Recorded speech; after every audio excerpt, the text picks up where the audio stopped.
ಹೊಟ್ಟೋಯ್ತು. ಬಂಗಾರ ಯಾರು?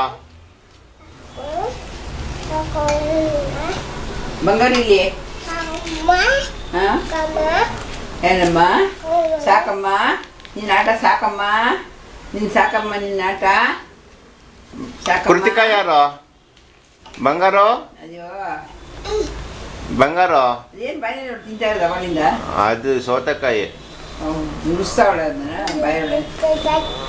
ಕೃತಿಕಾ ಎಲ್ಲಿ?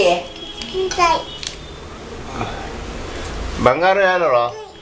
ಬಂಗಾರ ಕೃತಿಕಾ ಯಾರು? ಉಮೇಶ್ ಯಾರು? ಚೇತು ಯಾರು? ಚೇತು ಯಾರು? ಅಮ್ಮ ತಾಳಮ್ಮ. ಅಯ್ಯೋ ನೀನು ಚೇತು ಯಾರು? ಚೇತು ಯಾರು? ಅಯ್ಯೋ ಅಮ್ಮ ಚೇತು ಅಮ್ಮ. ಶಶಿ ಯಾರು? ಮಾಮ ಶಶಿ ಮಾಮ. ಇಲ್ಲಿ ರೆಕಾರ್ಡ್ ಮಾಡ್ತಾ ಇದ್ದೀನಿ ಅದನ್ನ. ಹೌದಾ? ಅಯ್ಯೋ ನೀನು ಅಯ್ಯೋ ಏನೋ ನನಗೆ ಗೊತ್ತು ನೀನು ಏನೇ ಮಾಡ್ತಿರ್ತೀಯ. ಇಲ್ಲಿ ಇಟ್ಕೊಂಡಿರೋದೇನಕ್ಕೆ ಮತ್ತೆ?